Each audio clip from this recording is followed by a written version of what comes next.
You think? I think that was excellent. And I'm not familiar with all of that information. I am, again, like you're saying, I do have some familiarity with the idea that the church, and in particular, I mean, any novice, if you do any kind of reading of history, you understand that at one time, what's this, ages ago, the church ran everything. If you remember Galileo and Da Vinci, these guys who were heretics and, what's that? Even though they had evidence the Earth was round and not the center of the universe, they didn't want anybody else to know. Right. And, Dare I say that the church still runs everything. They yeah. do. The money, Right. if you follow the money, it all leads back to Rome. And what do they say? If you want to find the core of any conspiracy, follow the money. Right. And the thing is, I think it's more or less a union of the church and the people, the secret societies. They're all one and the same. At the level that those guys are at, controlling everything, they could care less. They could care less about religion, could care less about any of this stuff. It's all a matter of a means of control. So, my own view, I don't know that the church itself controls everything. It's them and their partners, whatever these corporations, businesses, but the elite. It's the monarchy. I guess maybe that's what it is. A union the blue of blood, monarchy, right? right? A union of the monarchy and the church. You have to look at it like a corporation, though. It's like saying, okay, the Little Baptist Church doesn't run the world, but it's like that Little Baptist Church is like a franchise of McDonald's. Right. McDonald's is running everything. Yeah, maybe that manager of that little McDonald's, maybe he is a good guy, but he's still selling the same stuff that the corporate McDonald's is selling. And that's the whole thing. That's the whole thing about the church is that, yeah, we can't blame the Little Baptist Church on the corners, they're not aware. Exactly, they're not aware. Yeah, they're not aware of what they're selling. The thing is, they think they're different from the Catholics, and, we're not the Catholics. Catholics, they're different. But it's all the same thing. The Catholic Church is the corporation. They run it, And they changed everything because people, Christians especially, seriously, re-look at the New Testament and actually read it and see what Jesus actually did and said, because the church tells you something different when you go, okay? They tend to ignore the fact, because if you read, like in the New Testament, Jesus plain and simply says that if you give money to a neighbor or anybody else, if you ask for what interest, that's sinful. You don't do that. That is everything against it. So any loan, anything else that the banks and everything do are exactly against what Jesus said. But nobody sees this. Nobody looks. It's like the Sabbath. Okay, people, look, you know what Jesus said? He said, you're stupid if you let your donkey die in a hole because it's the Sabbath and you won't do anything. He said the preachers in the church are doing and eating and everything that they told you not to do, so why are you being stupid and listening to them? For real. It's like practice what you preach, man. The people that tell you no, you better look at what they're doing. Exactly. And I think that the bottom line with it is that people just need, number one, to use some common sense, but also to take a broader view and, think about this kind of stuff. In some ways, I think that people that subscribe to any particular religion, it's like they feel like they have to turn off their thinking abilities. Hey, if I think too much about it, I might become an atheist or an agnostic. So no more thinking. Right. Whatever happened to Gnosticism? People are so confused with agnostic now. Gnosticism, which is pretty much what Jesus did, it means knowledge. He went out and studied. Those missing years, where he went? He went to India and everywhere else. He was studying under the Buddhist priests and monks, and he was learning compassion and love for everybody else. That's what he brought back. He was fighting society and the government in control at that time, which happened to be the Jewish church run by the Romans at that point. And they were all connected. So he was fighting peacefully, just like Martin Luther King, and he did it the right way, because if you're going to preach peace and love, you have to do the same thing. A violent rebel is not the way to do it, people, okay? You sit there, you do it peacefully, because that's who we are. If you accept and you fight back and you kill everybody in the name of what's right, does that make you any better? No. That makes you exactly like them, and then all that does is bring a different entity into power that's going to do the exact same thing, because once they receive power and they brought it about by means that are not necessary, we don't have to do it that way. And see, if we all stand up and realize that, then they have no control, but they confuse us and think that we have to fight, and that's not the way to do it. What you do is knowledge is the key, and that's what Jesus did because he studied as a kid, and everybody knows that. And he went and learned about everything else, which we all need to do. We all need to learn about the cultures around us because that's how you learn, and that's what he brought back. And when he brought that back, he knew how to respond, so he knew to come on the east side of town on a white donkey so that people would put laurels in front of him, you know, as he walked by, because that was what was written, and he knew if he did that, the church had to respond. So he did it peacefully, and they had to deal with him. Even with my studies about Jesus, and I realized that, because I was studying Judaism for a short minute, and I was like, wow, when you look at Judaism and how conservative it is, and the things that he was doing, he was very much radical. There are just certain things you just don't do in Judaism. Like talking to women and having women as your disciples, which they won't talk about in the Bible either. Exactly. I mean, Jesus was definitely going against the grain when it came to his religion. You know, he was still preaching the basic things of his religion, but he was coming from a very, almost a New Age way of thinking when he was coming toward people when it came to Judaism.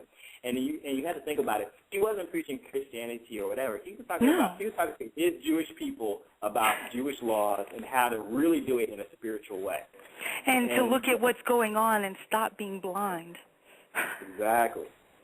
And like but you if said, you when do that now, you're a heretic. Yeah. I was just saying, if you do that now, you're a heretic. I guess you were a heretic back then. Or too. blasphemous, so hey. You're a blasphemer.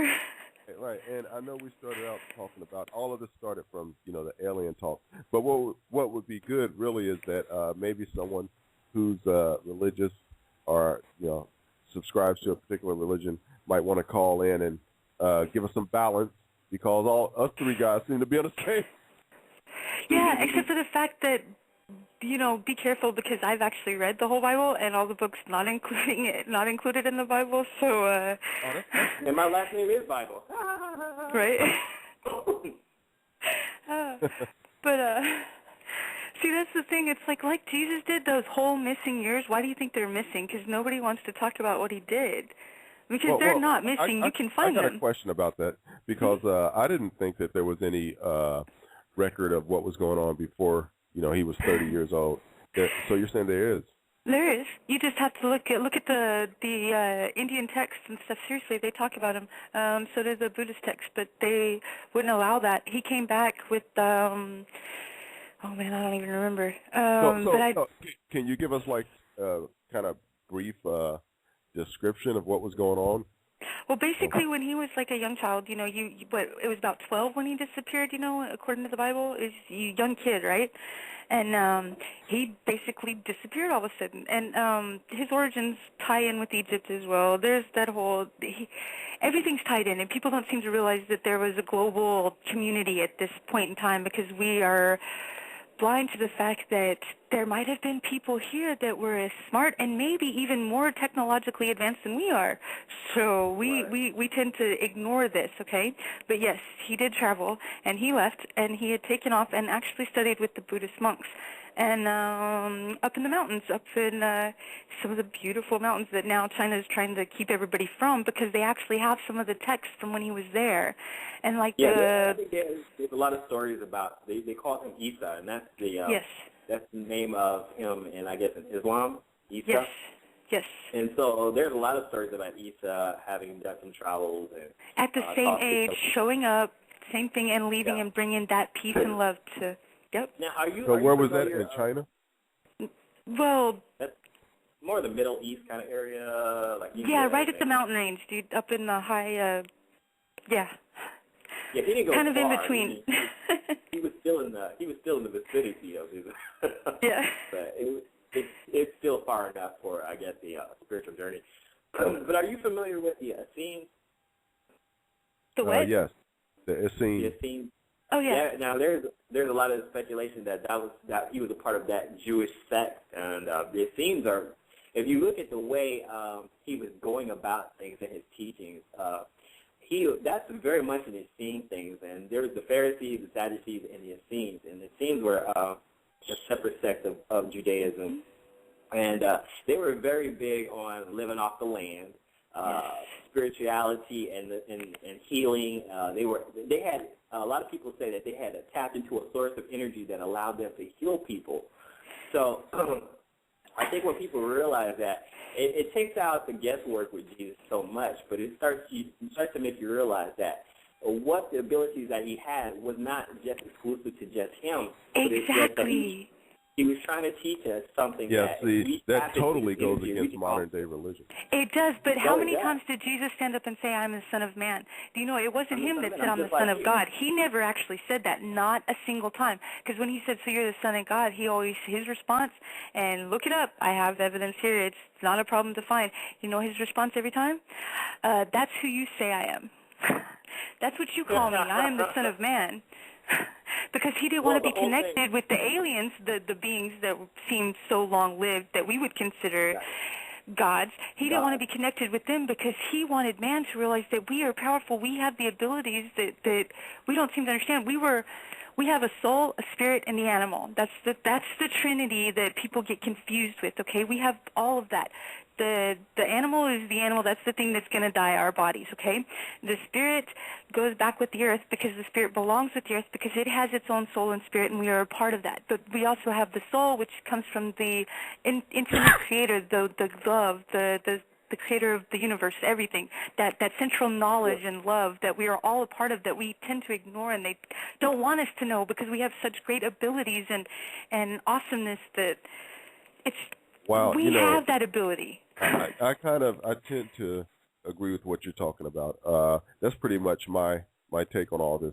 As I always say, religion is a personal thing. It's your own personal relationship with the Creator. If it works for you, go for it, but don't influence others with it. No, right. But what you're saying, though, is I really like that because, it's an internal thing, and it is what you make it. I mean, if you allow, and I think Christianity talks about this, allowing God to come into your heart kind of thing. Well, it's the same thing of allowing the connection that already exists there between you and the earth and all this. I mean, it gets kind of esoteric, and for the most part, people think you're some kind of hippie nut. Yeah, right. You're a tree hugger. I think my issue with modern Christianity as it is now is that there's such a separatism between a man and God that God is something that exists outside of you. Right. Yes. And that is totally opposite of what I believe now. And linear, too. Yeah, where I don't believe that God is outside looking at us. I think that God is inside looking out. And yes. We are a part of it as much as he is a part of us. Right. Experiencing life while we experiencing it. So hence why astrology and everything else works, because we are connected to everything. It is a part of us just as we are a part of it. That's why astrology is not magic and why astrology can be quite accurate. So exactly. Well, I think if you realize that God is in everything and everything, when I say everything, everything, and God is in everything and is existing in everything and experiencing life through everything, then you But God does not have free will. That's why we were existing, to experience this life, because God in itself, that infinite love and ability, does not have the physical ability to be able to do that. So we're here for that. Exactly. How else do you experience something unless you put it out? That's what we're here for, and really that's hope why that, we need to enjoy it. Love, not hate, love. Actually get out, and instead of waiting on your knees for something to happen, saying, God's going to take me, the rapture's coming, let's not do anything, let's just let this go by. Stop that. Get up, do something. God gave you free will for damn reason. Stand up and do something about your own life. Make a difference. This is the only chance you got. Yeah. Well, that's the whole thing, is that when you see God in everybody, you're more forgiving. Yes, if somebody does you wrong, you say, okay, God exists in this person. Why did they do that to me? Why did they do me wrong if God exists in this person? That's because that person is not aware of how real God is inside of them. It's not that they're separated from God. It's not that they're a sinner. It's that they haven't woken up to realize that God is in them and living through them. Because if they knew that, they wouldn't do some of the bad things, because you don't want to destroy God. Nobody wants to destroy God. Exactly. Well, If we weren't told that we came from savages or that we came from primitive man, from caveman, do you think people would act as such? Right. It makes